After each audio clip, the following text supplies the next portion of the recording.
Welcome, everybody, to the American Space Museum. I'm Mark Marquette, and we're so glad you're with us to stay curious. Today, we've got Tom Usciak with us. Tom, How do you do? great to see you. Tom and his brother Mark have become great partners of the museum, wanting to share their launch photography. Tom, you were at over 60 shuttle launches, and just want to welcome you to our museum. And you're getting your feet warmed up down here in Florida from Lancaster, Pennsylvania. How are you? And tell us a little bit about your background. Well, it's good to be back in Florida again. Always had good visits here. I'm born and raised, like my brother, in Lancaster, Pennsylvania. Which is that's a rectangle, so lower right-hand corner. Yes. Okay. Yes. Of Pennsylvania. Okay. Right outside of Philadelphia, All about right. 60 miles west of Philadelphia. Mm-hmm. And I went all through school there and set up my career as a photographer and as a lab owner, which was a huge advantage in this kind of work because I controlled the entire product from start to finish. And that's very important when you're going for exactly what you want to see and the best quality. Well, after all, an artist is a photographer, or a photographer is an artist, and I of course have been involved in photography all my life, developing thousands of rolls of Tri-X film, and Same here. You were on that C41 process, of black and white, of color film. C41, E6, Yep, E6. Ektachrome. And so we love talking about this, but photography has finally reached its acknowledgement as an art form, I think. Yes. And these pictures, like this gorgeous picture Tom took behind here, what shuttle is that, Tom? That's a Discovery on mission STS-41, Okay. which deployed the Ulysses Observatory. I get out our Stay Get your Curious scroll shuttle there, and we scroll can here. check the date because that does slip 41, my mind. October 6, 1990. Rich Richards was the commander, and that was Bob Cabana's first Bob flight. Cabana. Who later become a commander on his last 2 of 4 flights. And Bruce Melnick's on that rocket right there.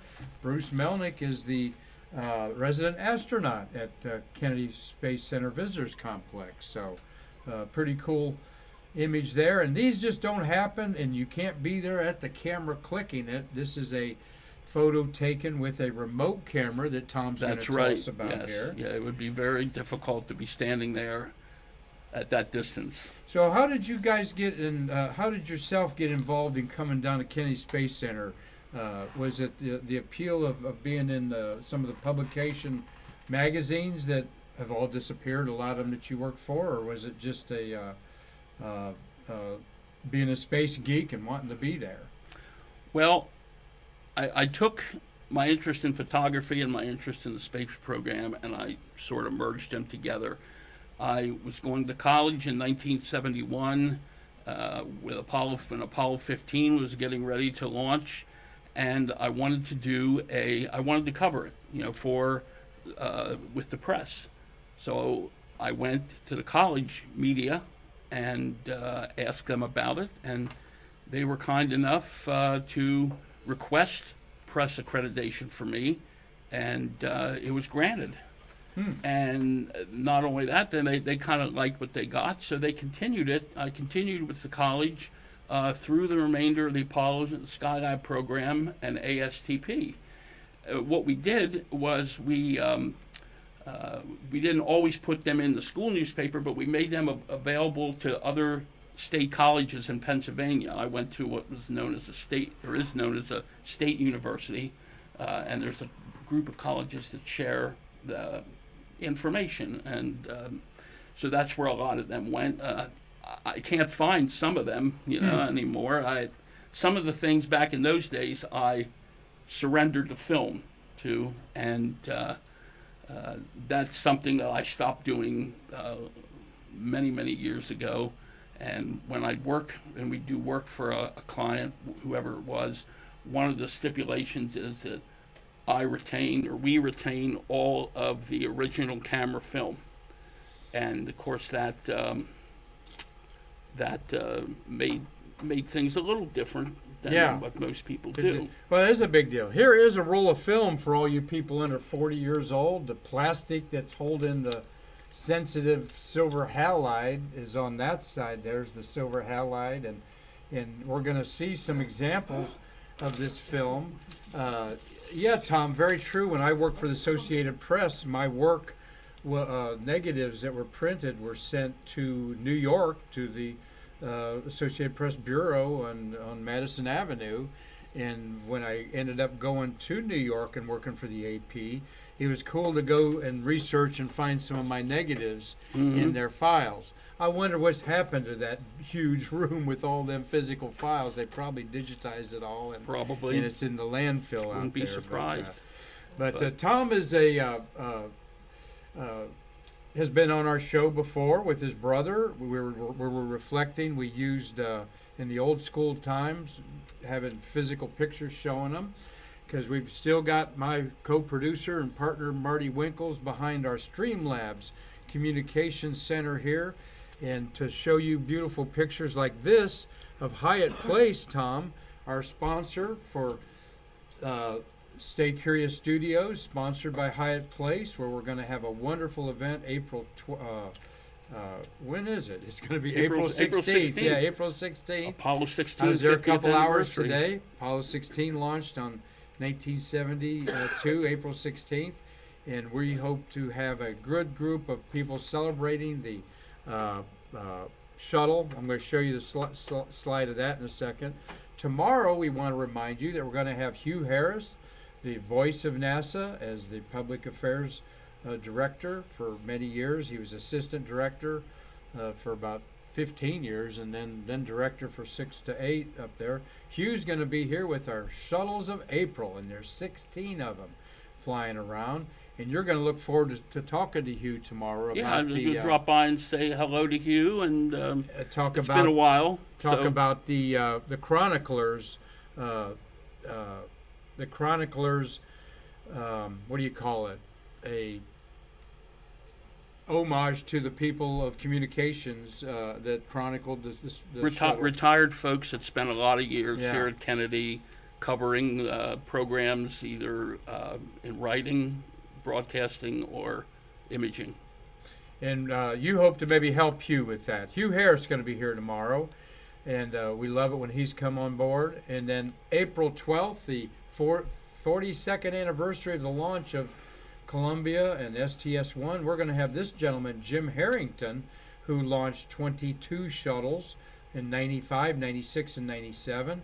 Jim's going to tell us about his 3 years of launching all those shuttles back to back to back. I'm telling you, that was a busy time, and what a wonderful gentleman to talk to him on the phone. And he's going to be here in our Hyatt Place studios on Stay Curious on April 12th, so you're not going to want to miss that.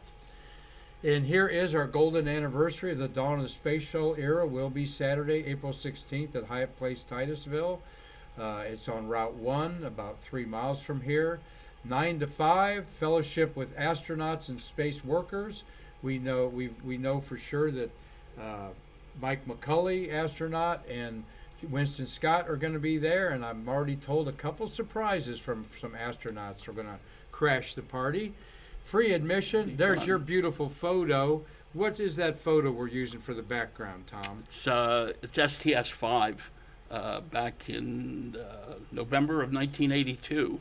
Is that a sunrise or sunset? Sunset. Beautiful sunset there that we're using for our brochure there of Tom there. So, well, we want to talk a little first, 2 segments here. One, Tom's going to talk about setting up these remote cameras, and by remote cameras that means they're not there, they're exposed to all the elements that could come by. You do it the day or 2 days before the launch.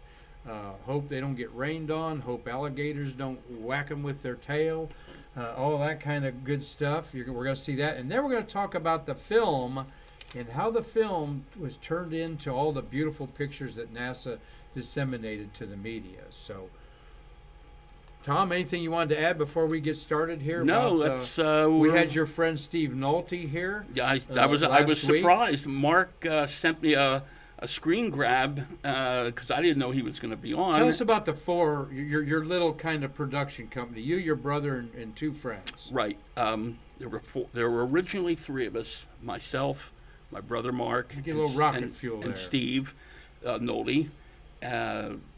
We were the guys during Apollo and on the Apollo leftovers, Skylab and ASTP.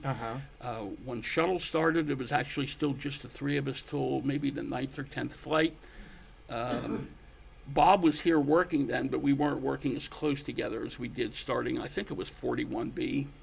And when we really got seriously into the remote cameras, Bob and Steve designed, as you're going to see here in some of the images, Bob and Steve designed the remote camera system. It was a well-designed and well-engineered production. And we're going to see that in just a second. And it did the job. Yeah. It did the job to protect the cameras. Well, let's jump into that. There you are on the right, a picture your brother took. It's always great to reassure us that we had black hair and even more hair, you and me. Well, there I am on the right, and there's my good friend Carlton Bailey there in the beside me, who's in the audience with us today. Yep, we got Carlton here. Your wife Vicky's here. Steve Smart Nolde. move for you too, by the way, bringing your wife to the Space Museum. I wanted her to see this. No, she's awesome. She's a science teacher, 5th grade, and she gets us. I can tell. Yeah, go ahead and pan around there. Well, Carlton, everyone's curious of what you're wearing today. There's Carlton Bailey, who's been on our show, excellent launch photographer, and Vicky Usciak. Hi, Vicky. Thank you. How many grandchildren you have? 2, and they'll be joining us here later in the week. And how many children then? 1 daughter. 1 daughter. Okay, so you spoiled your daughter, and now you got 2 grandchildren. Boys or girls? 1 boy and 1 girl. Oh well, that works out good. So yeah, you just saw my granddaughter. I did. 6 months old. It was nice to see her. Surprise. Yeah, me too. As I think my daughter knows I do this at 4 o'clock every day, but she doesn't have a watch. But anyway, thank you all for being here and supporting us. All right. So there you are out in the field. So yeah, this is we're about in the middle. How do you choose where you're going to go? Did they let you just go anywhere, or do they say, "Oh, you guys can only go on the east side, and you guys go on the west side"? They had established camera sites to set up in the very beginning of the program. Okay. And from there, it went to what they would call specials, because after a while, you were shooting here, here, here, and here, and everything was looking the same. Right. Shuttle. This is not like Apollo where they launch, sometimes 1 or 2 a year toward the end. This is launching like every couple months. Correct. Yeah. So, the pictures got, for lack of another word, a little stale. Mm-hmm. So then they opened up some sites called specials, and we would go to those. Now, this doesn't happen to be a special here. This is one of the standard camera sites that we did. This is the setup here is for STS-31, which was the Hubble Space Telescope in 1990. We're going to celebrate 32 years of that coming up here. One of the most important things you might suspect isn't necessarily the camera, it's the tripod. You got a nice sturdy tripod there. Heavy tripod. In fact, I've commented many times with the way that with digital and the cameras are getting smaller and lighter, and the triggering, the sound activated devices are maybe this big now. They fit on the shoe of the camera. Yeah. Like a flash would. Yeah. The head of my tripod there, not the equipment on it, just the metal head and the attach point to the legs of the tripod was heavier than the camera, the trigger, the housing, and the tripod for what goes out there today. Oh my gosh. And we're going to see close-ups of that. Marty's got a comment from one of our Stay Curious followers. Brother Mark. Okay. Brother Mark. Give a shout out to another original crew member on our trips to our early Apollo coverage, Larry Cartwright, a friend from York, Pennsylvania. Absolutely. Larry Cartwright was a friend, a college friend of mine, who joined us a few times from his college newspaper, York College of Pennsylvania, which is like 25 miles from Lancaster, across the Susquehanna River. Yep, Larry was with us for Apollo 16 and Skylab 2, 3, and 4, I believe, and ASTP. Okay, cool. And so, and Villanova's in Philadelphia, right? It's outside of Yeah, Philadelphia. They call it the main line. They of course were in the basketball tournament there. You know the only astronaut to graduate from Villanova? I knew it, and His nickname was revealed. His Top Gun nickname was revealed on Stay Curious when he was here. It's Slick. oh, Andy Allen. There you go. Andy Allen. Allen's from Villanova. My cousin graduated from Villanova. I asked Andy if they built a statue to him or something. He goes, they got a couple little things in a case in there. Some artifacts. And I'm going, Andy, they need more of that for an astronaut from Villanova. Anyway, thought we'd get you all acclimated a little bit about where you're used to being and the college scene and all that. But let's look at these special cameras up close here. Not going to mean a lot to some of you that aren't photography and so forth, but so bear with us shutterbugs here because this is fun stuff and yeah, just like the shuttle people that are doing a job, like Marty's working on the engines, and there's a lot of unknowns and so forth going on. They had to create their different sort of checklists and so forth. Launch photographers, they didn't have a database to go look at what type of exposures you should have and film and so forth. So tell us what we're looking at and speak to the technical side there. Well, what you're Tom, looking you at see there, it looks complicated, but it's frankly, it's very simple. The device there on the left is right off the shelf from, if we can go back and remember the days of good old Radio Shack. I miss them. Yeah, realistic. That's I called do a miss sound Radio level Shack. meter from Radio Shack, and the wheel up there, the dark circle, is where you could choose the decibel level you want. Of course, for shuttle, we set it high. And then in the center there, between the gray battery on the right, is a little relay, and that is what Steve and Bob Preston designed. In other words, they had it, so we tried to make it as simple as possible, take out variables that could fail, okay?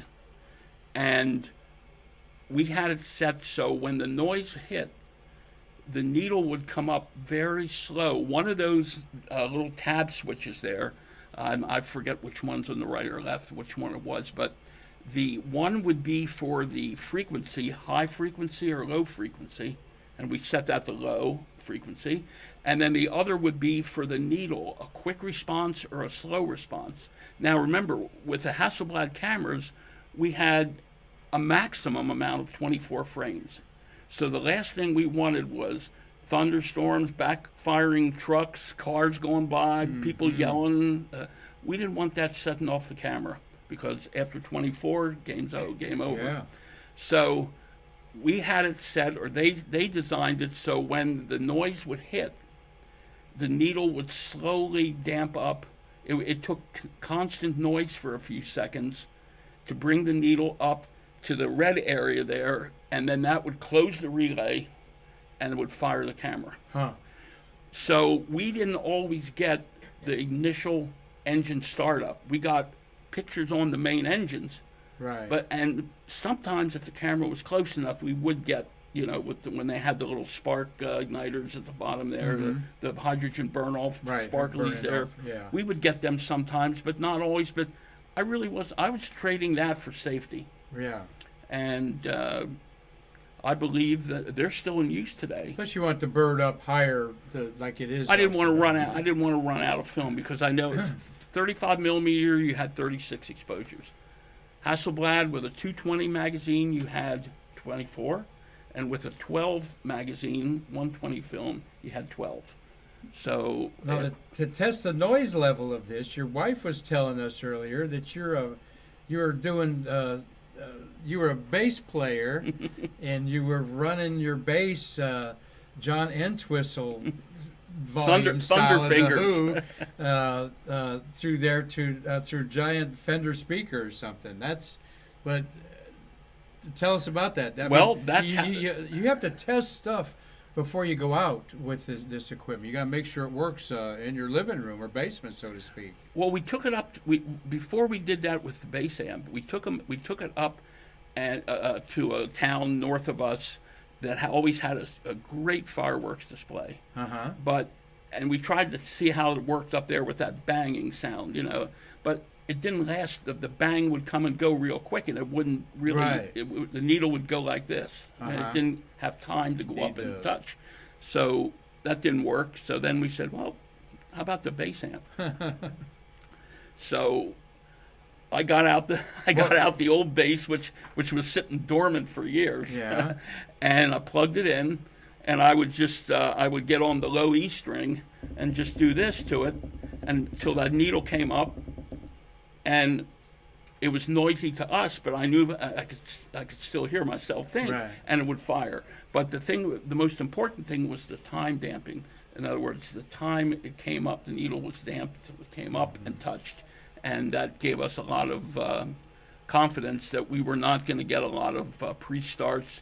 And yes, we did over the years. Nothing's perfect, but we did. A lot goes into getting these well. beautiful shots like this one behind me here. Just aren't a lucky shot. There's a lot that goes in there. In fact, this particular image, look at that nice highlight, Marty. The bright light going up and down the SRBs, gorgeous. That's a Hasselblad image, and because it's on bigger film, it looks better, and we're going to show that to you here in a second, what we're talking about. But there it is, hooked up to the Hasselblad camera. Hasselblad is like saying Lexus or Mercedes, or very high quality camera back in the day. Still is.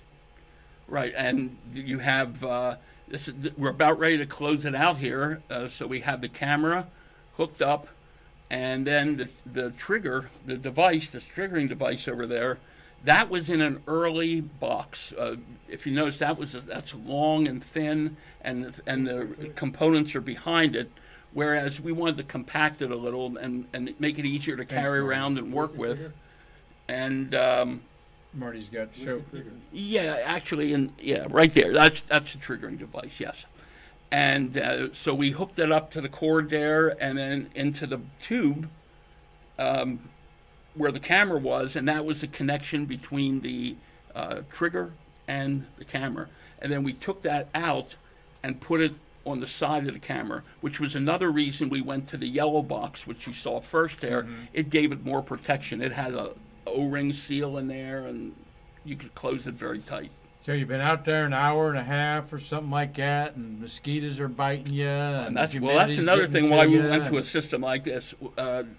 We could have a camera set up in 10, 15 minutes. Oh, okay. As we gain, confidence in it.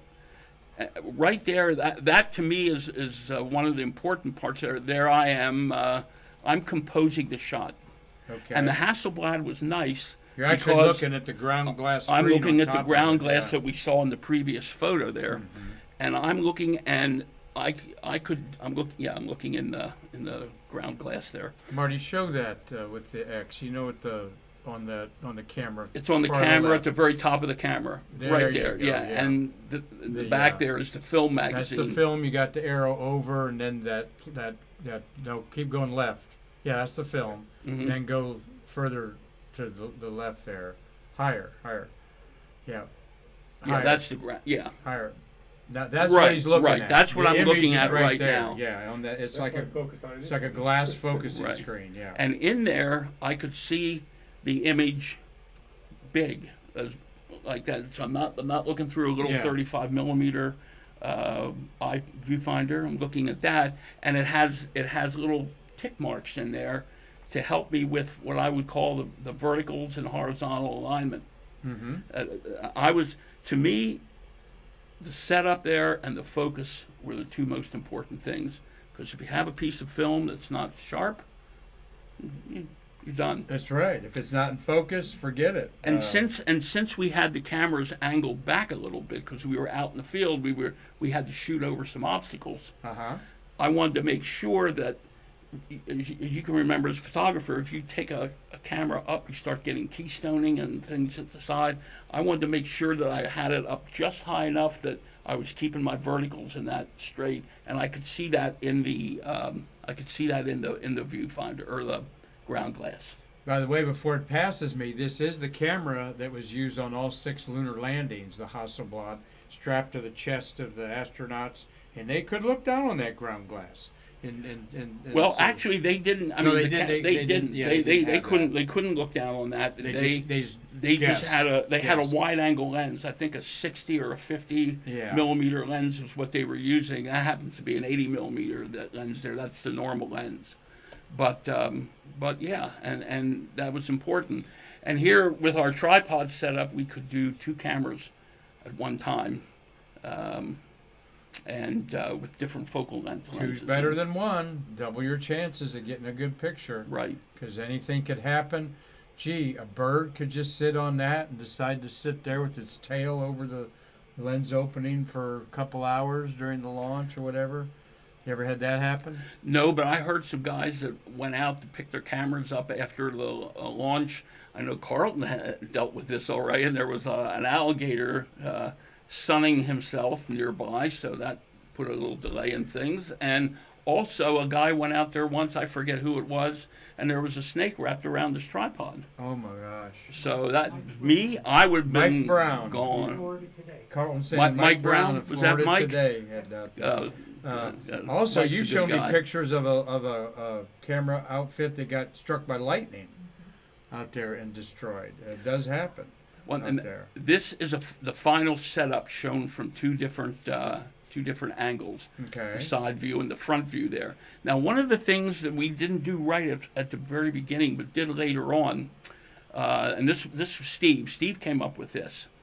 We had the ability to run more than one camera off of the relay we had in the back of the trigger. So what Steve did was he designed, and Steve and Bob designed it. I think it was Steve's idea. A lot of people, to keep the dew and the fog off of their lenses, they would take all kinds of contraptions and things, and they would cover the lens with it. In the 35 millimeter, you had like the film winder. Mm-hmm. They had the little tab on it, and they would bring that tab up and put a rubber band around that. So when the camera started to fire, the thing would turn and pull the thing off of the. Okay. Well, that's all well and good. Yeah, I don't but know what about happens that. if it, for some reason, it didn't work? Yeah. Or it slipped, or it didn't. Yeah. We had if you go back to the one frame before that. I think it's now maybe one more. Yeah, Okay. As you can see it in the front, it's down there. Yes. Okay, so when we were all done, we would put that up, and it had a little motor at the top that had a tab on. That when the cameras would start to fire, the tab went around, and it would come up, and it would drop the lens, drop the gate there. But what we did it was a little different, was instead of covering it with something opaque that you could not see through, we put a piece of optical glass on there. So if for whatever reason the cover didn't fall, Good we'd be idea. shooting right through the optical glass. It might not be as sharp as if it fell down. At least you had something. But we had something, and we never did. We never had to deal with that. But that was the reasoning behind putting that on the tubes. The tubes had been around a few years before those trapdoors went on. That comes to mind some spacecraft, a couple Russian Venus probes and I think a moon probe. The lens caps didn't come off, so I didn't get any pictures.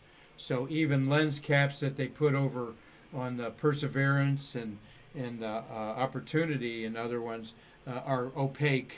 So at least if it doesn't pop off, at least you get something on there, rendering in there. Yes. So, gee, I bet you all didn't know all this went into making great photographs like Tom Usciak's behind here. Sorry I don't have Tom's name at the bottom. Usciak, Usciak. And good old, what's the native heritage of that? Polish. Polish? Okay. Well, here's the story. My father's parents were from Poland, Uh-huh. my mother's parents were from what they call Pennsylvania Dutch. Okay. So Mark and I and our sister Audrey are a combination Pennsylvania Dutch and Russian Polish. All right. Good. Imagine that. Well, that's down in Amish country too. Down That's there. right. So, so always some. I've been around. Home of the movie Witness with Harrison Ford was filmed there. All right. So here are some of these gorgeous pictures that you didn't know so much thinking and planning went into. That's why they get paid to do this for some of the main magazines. So here you got 4 different setups that you put together in a collage. Tell us a little about that, Tom Usciak. Well, the first one there, the upper left, is a site that I always like to have covered. I call it the contingency picture or the stock picture of that particular launch.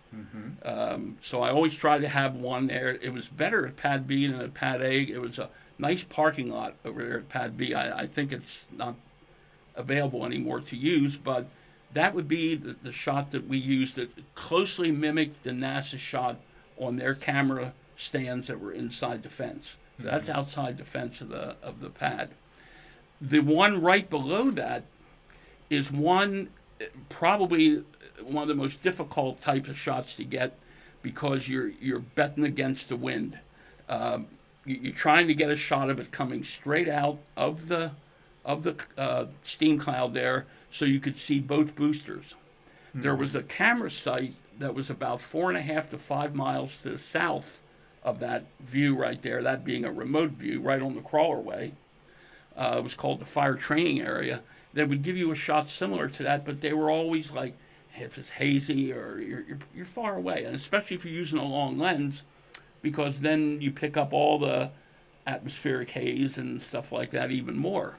So we tried for that shot a long time and finally got it. And that's mostly steam from the sound suppression system, not smoke from the SRBs. Well, that initially. when you look at that there, could get in the way very easily. the cloud closest to us is the steam from the main engines.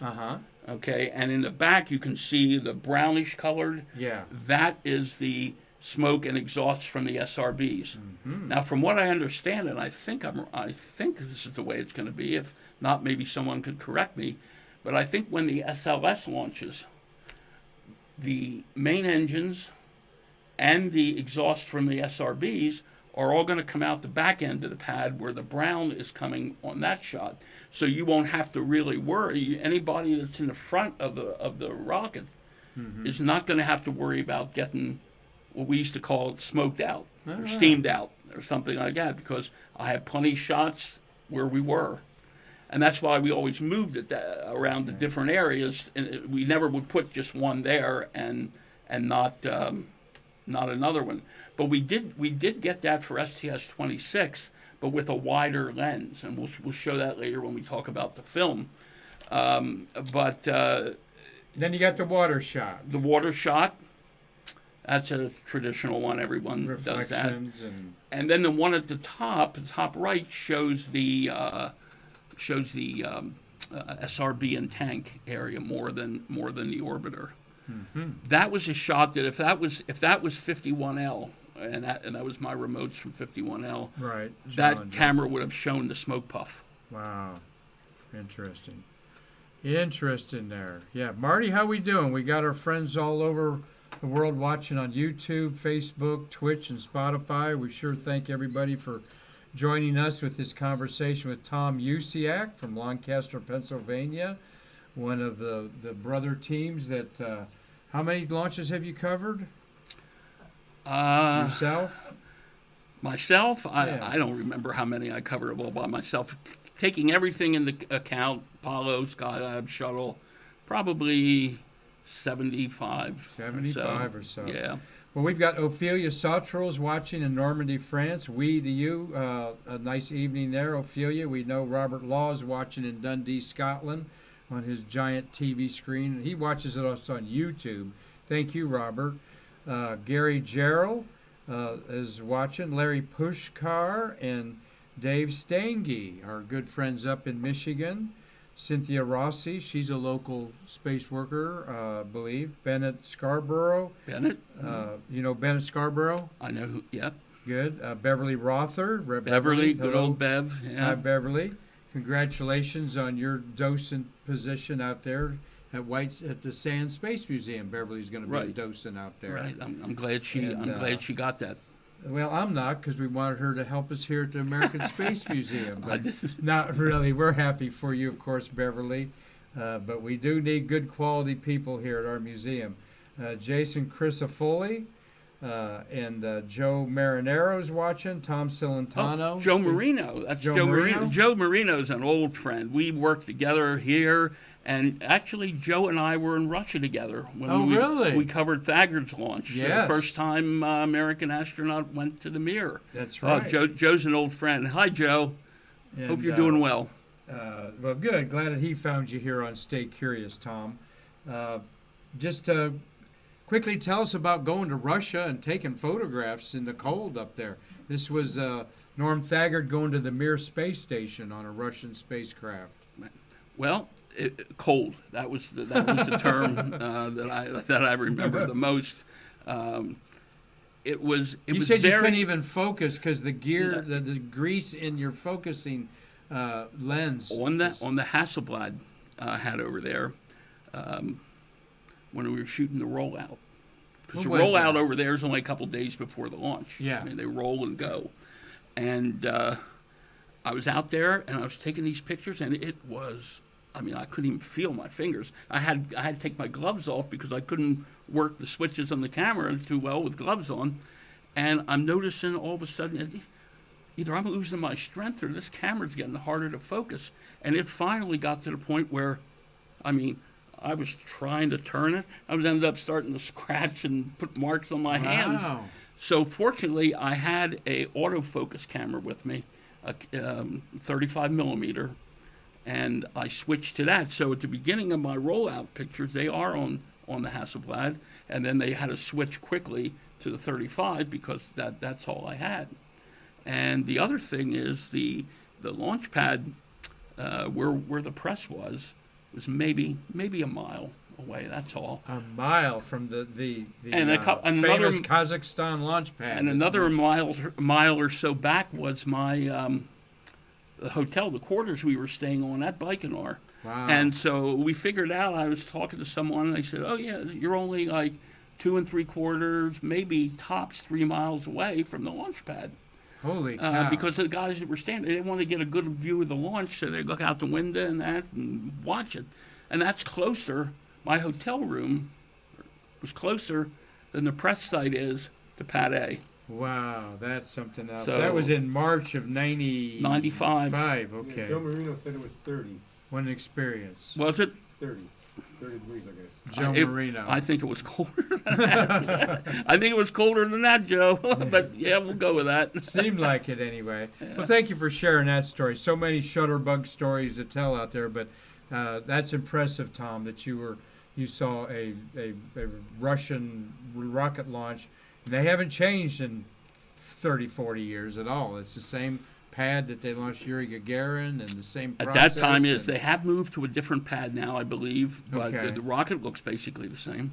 Well, we're enjoying a conversation with you. We're going to look here in just a second about the film and how they disseminated the pictures. So sit back, go grab a snack if you want, because we've got a good talk. Marty, we've got a comment there. Yeah, Joe came back and said it was 30, wind chill minus 60. Oh, I'm 30 sorry. wind chill Yeah, minus 60 is what Joe Marino said. Well, hey, Joe, where's Joe live? Joe lives in Vieira, I believe. Oh, okay. Well, come see us sometime, Joe. Love to meet you. And, well, let's look at, there's, of course, a beautiful picture like we got here behind us there. You said that was Ulysses in 41. 41. And now we see these pictures of the walkout, they call it. There's literally 50 photographers around you when you're taking this picture, no matter what time of day it is. And you go, oh, wow, they're all looking, smiling, and so forth. But not so easy to get 7 heads turned the same way, you say. Or 7 heads, or however many there are that you can see their faces. That's the hardest part. And of course, this is the flight. Commander Brown's leading John Glenn there. STS 95. 95 there. 95 and 98. That's, yeah. And 95 and 98. 95 in 1998. 1998. Yeah, 1998 there. Well, this is one of the pictures that I wanted to discuss in a little bit on how the film is disseminated. And we can start with that now, then, I guess. We got a landing here. We'll show you the landing there. Wheels up for another 5 seconds till it better get those wheels down. Yeah, there. that's from the Did VAB you take roof. that? Your brother took that from the VAB. I think that's him. Yeah. Yeah. That's from the roof of the VAB. Wow, what a shot there, whizzing by you there. Yeah, it looks So that almost would like be, you're in a chase plane. that would be the Indian River in Titusville in the background there. Right. There's Back some of the there. buildings So, there. You might recognize some of those buildings, but that's that where it would is. definitely be on our side of the river there. So Yeah.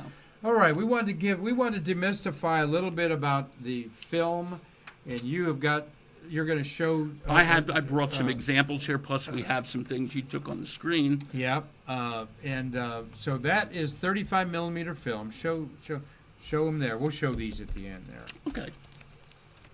And I'll put that in front of just put that in front of the white. Me on the other side there, Tom. There you go. Yeah. Yeah. I'll tell you what. If you could hold it, that'd be better. Yeah. Okay. So That's what we call 35 millimeter. back in the days of pre-digital, NASA Public Affairs photographed with color negative film. Okay, now, just the word film means that if you have one shot that's exactly what you want, you have one negative. Okay, and now from that one negative, they had to produce different products from that same negative. And also, they had to share negatives with different centers. Now, that sometimes proved difficult in like a walkout shot. So I used to work very closely with two people. Different centers. Tell our Stay Curious people what centers we're different talking center. about. For instance, Kennedy Space Center, Johnson Space Center, headquarters in Washington. Those were the top Huntsville. three, and Marshall and Huntsville, that would deal with imagery. In the case of the walkout and the launch, those were sometimes the most difficult to do because Kennedy did the walkouts and the launches and the rollouts and all that, all those activities. But sometimes you would get a great rollout shot, and Kennedy would process that film and put that out, and that would be what they were releasing to the media. But I used to work very closely with two people in the photo divisions at Kennedy and Johnson. Actually, three. At Kennedy, it was Joanne Matty and Margaret Persinger. Had great working relationships with both of them. And then in Houston, it was Lisa Vasquez, who worked for Media Services, who was Johnson's contractor for media film distribution.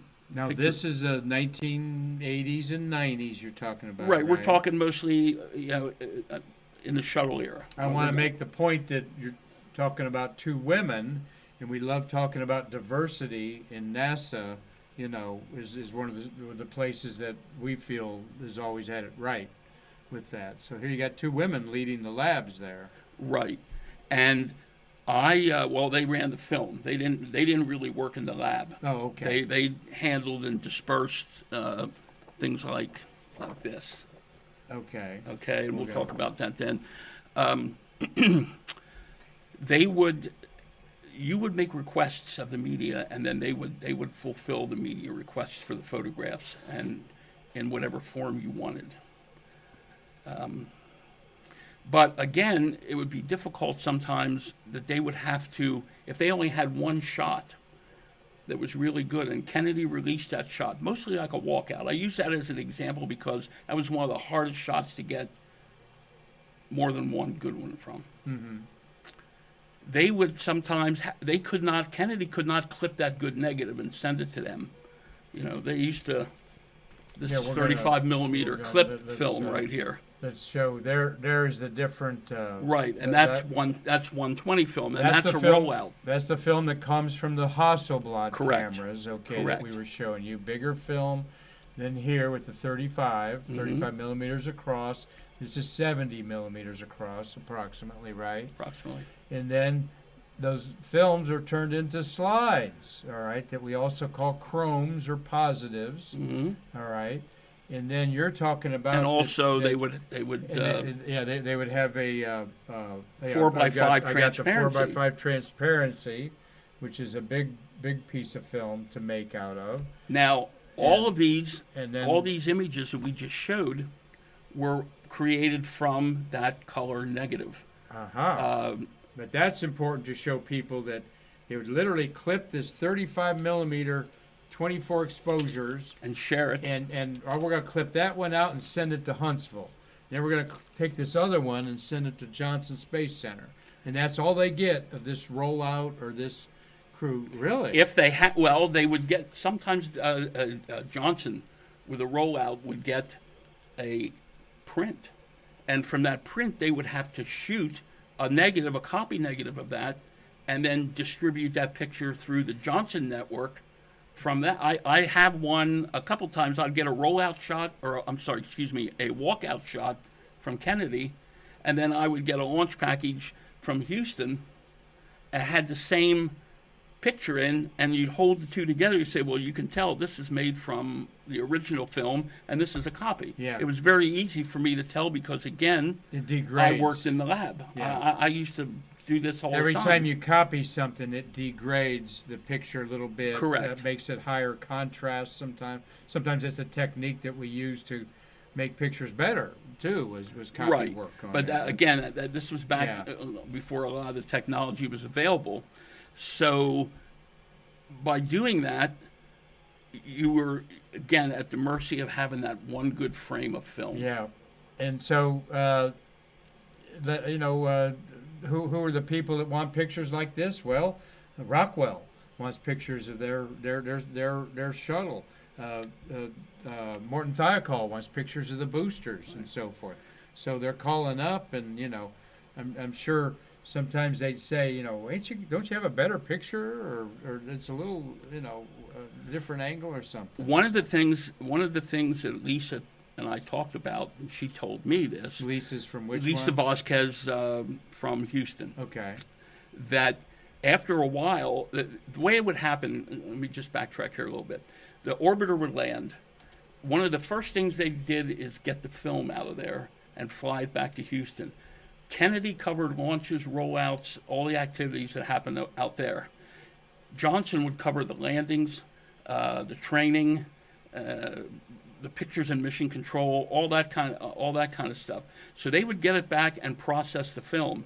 Now, the flight film was all positive film, transparency film. The public affairs shot film was negative, and I confirmed that with her. So what they would do is, when the film was processed, they had a gentleman down there. Here at Kennedy, it was guys like Ed Harrison, and later on Ken Thornsley. And down there, it was in Houston, it was a gentleman named Bill Robbins, who would go through and edit the film and select the ones to be printed for the initial launch or landing package, or mission package, which they would send out to the media. And then they had books over at the news center here that you could go through and write numbers down, turn those in, and they would give you prints. But at that point, it was all prints. They handed out mostly prints over there. Later on, if you had a special need that required a slide or a transparency, then you could reorder that off the print number, and then they would satisfy you with that. But again, everything goes back to the film. Goes back One to the piece of film. What would be would they have a rate sheet of a government rate sheet of supplying the contractors or news media with The pictures? media would get the pictures free of charge. Okay. Okay, now each one of them, I don't believe there was one here at Kennedy, but at Houston, there was a photographic laboratory similar to what I ran for 30 plus years, called Pounds Color. Mm-hmm. And what they would do, people could order, the general public could order the prints from them, and they would send there was a cost for those. They weren't free to the public. They would send that order. They write the number down of what they wanted. They would send it to Houston, and Houston would then have to pull the negative, pack it up, send it to Pounds. See, I thought that Pounds had copy negatives and everything of NASA on hand since they were a contractor, and I was wrong about that. Lisa said no. All the film was here. Wow. And the stuff that was shot on positives, the onboard stuff, whether it be the 35 millimeter or the medium format, they had Hasselblads on the orbiter too, was converted to negative, because everything that they printed in a process that went from negative to print, not positive to print. Mm-hmm. So they're two entirely different processes. I worked with them both, and they were very much different. We're talking to Tom Usciak here, an excellent photographer for 40 years, has been covering rocket launches at Cape Kennedy, or Cape Canaveral Space Force, as we call it now. You had a lab. He alluded to that he's been in the business a long time. You just didn't have a 1 hour photo lab. You tell us about your lab in Lancaster and why you know so much about all this. Well, I ran a photo lab, some with partners, some without, for 30 plus years. We were a professional lab. So in other words, our customers, our clients were professional photographers, wedding, portrait, commercial. My biggest customer in all those years was a big business in Lancaster called Armstrong World Industries. In fact, my brother worked for them. Mm-hmm. He put me in touch with the people over there to do their lab work, because they processed their own film, because they shot all transparency film. But for their prints, they used to hand out prints to dealers, have these conventions, and that we did printing for them. Okay. My lab was within, a 2-minute walk from their headquarters. So that helped. I'd be over there sometimes 3-4 times a day. They were my biggest customer. What was your lab called? It was called Delta Color at one time, and then it became Greenfield Photographic Service. Okay. So we ran all the processes: C41, E6, black and white, processed black and white film, color negative film, color slide film, made wedding proofs, prints from wallet size up to 40 by 60, sometimes even bigger if we'd splice them together. Wow. So I'm familiar with this because I would supply the people that we were shooting for the magazines, the books, primarily whatever media outlet. I provided them with the same photographic materials, the prints, the slides, the 4x5 transparencies, the color prints, as well as black and white of the same image, and did it that way. In fact, I have, there's a couple things here we might take a look at a little later. It shows how I would supply my customers with what they needed. And what they needed, the reason they wanted differently is each place would reproduce differently.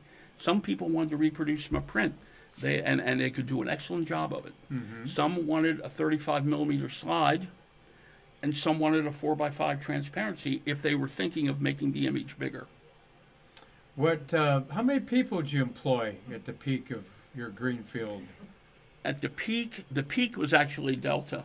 Okay. And that, I think the highest number we had was 52. 52 people. Still makes me shudder when I I bring this up for a reason. 52 people making good money, pride in their craft. It's a beautiful type of factory work to do. It's photography work. But Tom, how many photo labs are in Lancaster now? Well, no professional, no lab just like that. They're all Walmarts and CVS. So, I mean, my and they point- don't even do silver halide, which is what this kind Yeah. of stuff is. They do inkjet. What really? What I mean? So, point is, in a quick 10-year decade, photo labs have become like buggy whips, selling them. Buggy whip salesmen basically, because nobody needs them anymore. Everybody does their own thing at home. Boy, the people don't hardly ever get prints made at all. Well, I'll give you an example here. Our So- friend Steve, he has a printer at his house, and he takes pictures. Like when Mark was down here covering the rollout for National Space Society, Mark took the images home, downloaded them to Steve, and Steve was putting out these nice rollout pictures off of his Canon printer, which might have cost $200. Yeah, My film scanner was $70,000. 70 grand. Wow, it's just a sad state. It's not sad in a way, but it's how modern society, boy, leaps and bounds. The photography era just changed so quickly from film to digital, and that's why we put this little devil in there.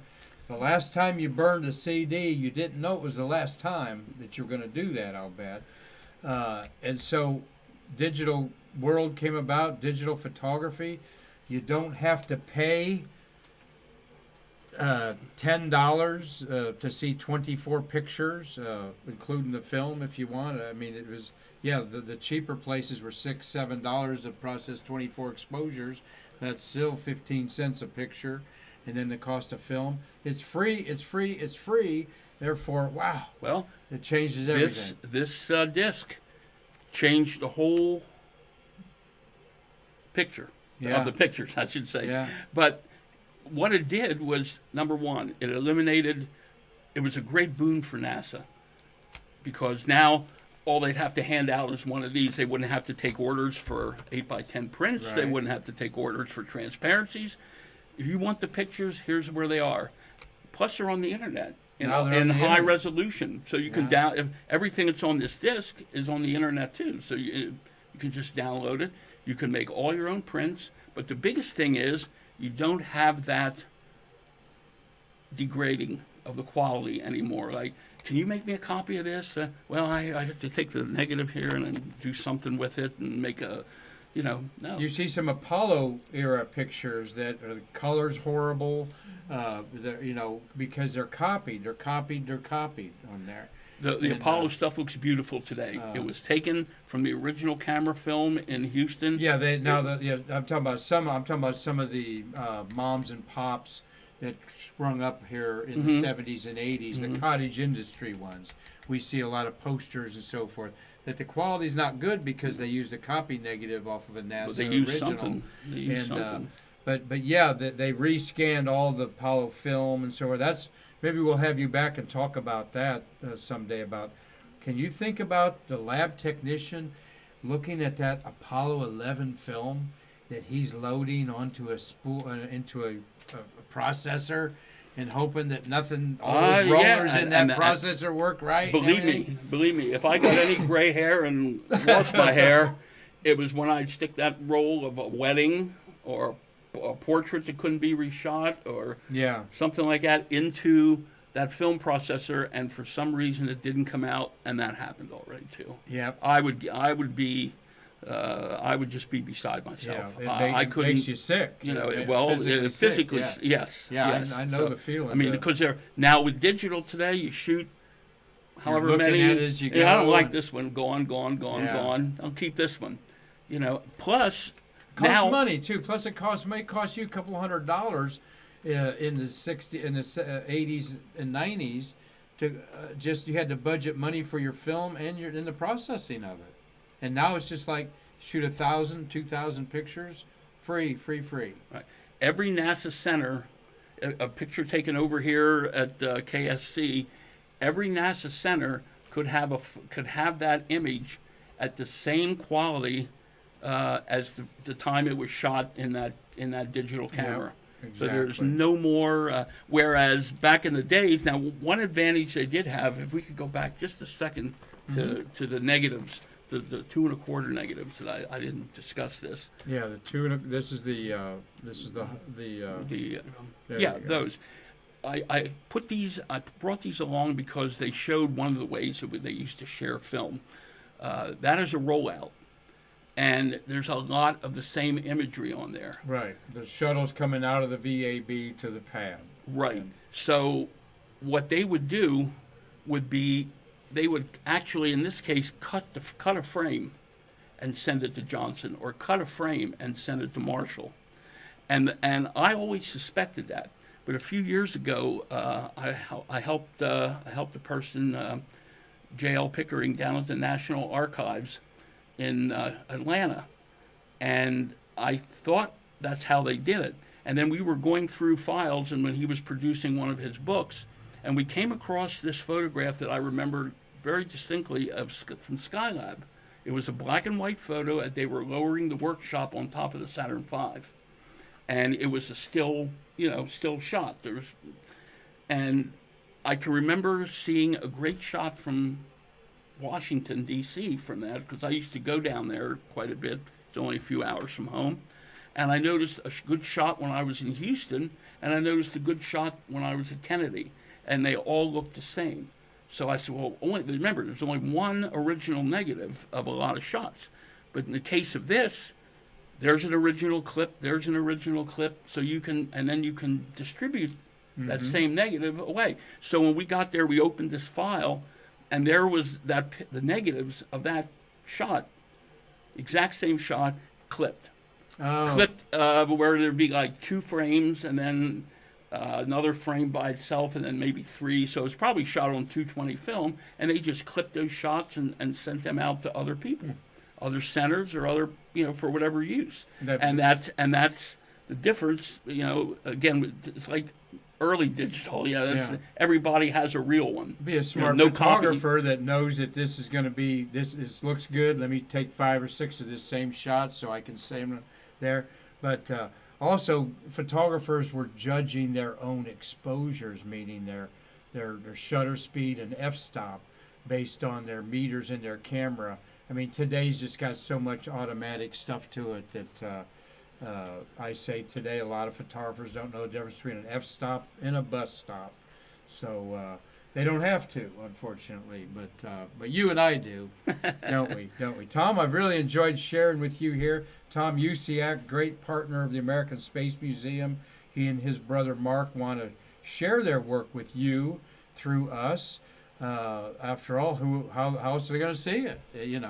But you have had your work published. This is a book by the Dean of Space Writers, James Oberg. That is a photograph of which launch is on there of James Oberg's book. STS-6, which I understand its anniversary is today. Absolutely, STS-6 anniversary today. The first spacewalk, the first TDRS rocket deployed. First flight of Challenger. First flight of Challenger, and we posted that on Facebook. We'll talk about that Wednesday when we catch up with Shuttles of the Month, because tomorrow, we'll talk a little bit about that tomorrow with Hugh Harris, the voice of NASA. Marty, we have a question? Yeah. Larry Puskar wants to know, Tom, do you own your negatives or NASA owns it? Larry Pushkar in Michigan wants to know, Tom, do you own your negatives or do they become property of NASA because you were on their facility? Hi, Larry. I own all of my original color negatives, transparencies, and digital files.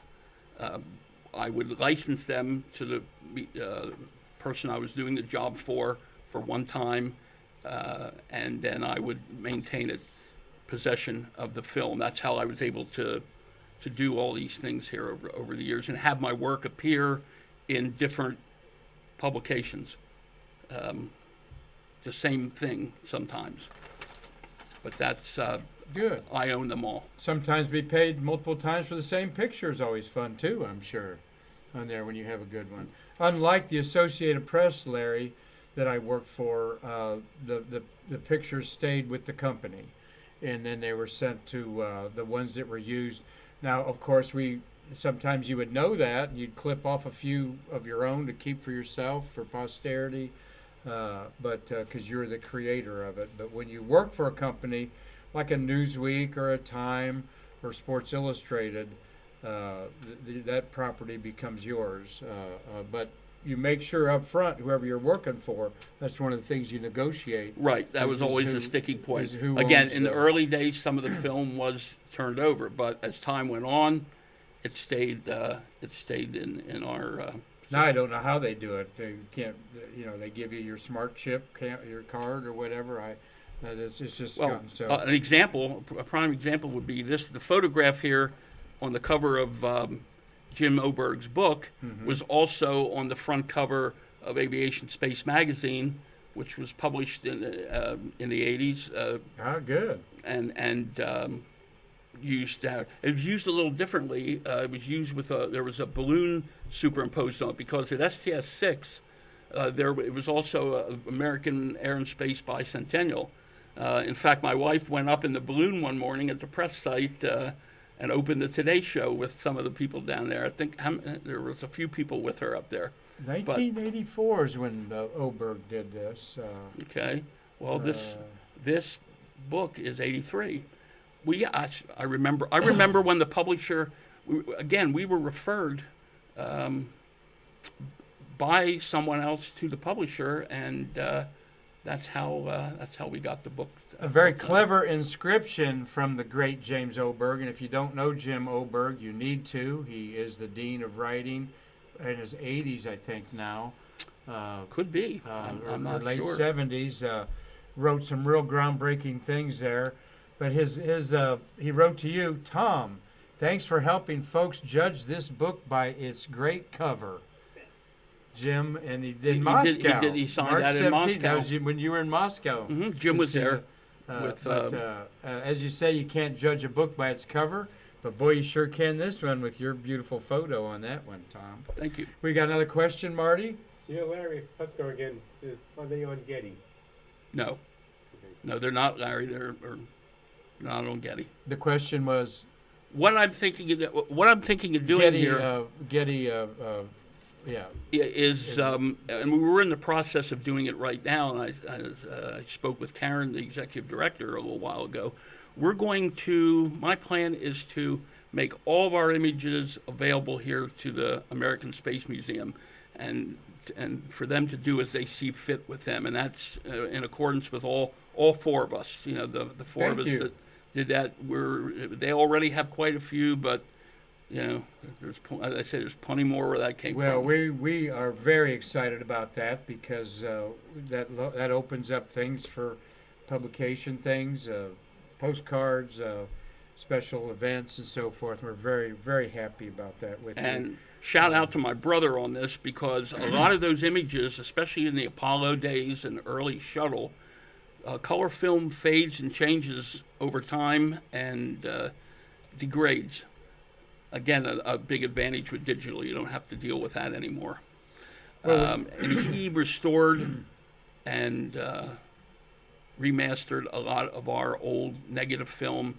Didn't change anything, just brought it back through Photoshop to where it was as close as we could get it to when it was actually taken in the camera. And that is that is a big plus. Well, it is, and that's a lot of companies are doing that, of course, looking back at their archives and getting them digitized. Right. Ben Husett is in Minnesota. Friend, you know Ben? No, I don't. Adrian Padrick says hi to us. Chalid Zen, thank you for watching Stay Curious. And Joe Marino wants you to call him, Mares. His phone number for Joe there. Okay, Joe, if you can, I certainly can. I'll be in touch with you this week. I'm here, and good. Now I have your phone number. I can put it on my cell phone. He's on vacation with the grandkids, so let him have a little bit of play. I always have time for Joe. He's a good man. Well, we have enjoyed a great conversation with Tom Usciak here. Like I said, we're one of the premier photographers. You can see why the thinking that goes into this is a lot in there. Marty, we got another question. Kind of, sort of. Your brother Mark. What's Tom eating at Zarella's this evening? Who? What What are you eating at What are Zarella's? you eating at Zarella's tonight? What am I eating? Yeah. He knows it's not pizza. How about my not pizza? No, I'm not a pizza guy. Well, I'll follow A you steak and there. fries. They tell you make what. it they make it special. The meatball salad's one of my favorites now there, and on there. But Zarella's one of our favorite places to eat around here for all space geeks. Thank you, John Zarella. He is the CNN reporter. Gosh, was he there at STS-1? I mean, he's done a lot of them there. But good to make his friend. Is there anything we haven't asked you about that you'd like to share about our museum or? I love this museum. It's very homey and it's not gigantic. I mean, some of these places, and they're good. The Air and Space Museum is a fine place, but it's big. Everything is right here. You can walk around and see it quickly, and there's great people here to help answer questions. Real people like Marty that worked on the lunar Marty worked on the lunar module. And then there's SLS engines that are going to launch Artemis in there. Well, we care a lot about you guys, and our executive director, Karen, says, let's give this guy something that he can proudly wear and talk about our museum there. So there's you official American Space Museum docent T-shirt. Thank you very much. Thank you very much. And we thank you. I thank you for your personal friendship. You and your brother, and Carlton Bailey too. It's so great to get to know real photographers and talk about old stuff like us old guys love to do. So I met Carlton on the steps of the White House back after the Challenger accident, and I was so glad to be able to help him and come along here. And the amount of launches he has under his belt are just out of this world. Yeah. Amazing to me. Well, he's got the seminal shot of all time, the rocket going in front of the moon. Which rocket was that? AC-132, I think. A Titan or a Atlas rocket going in front of the full moon.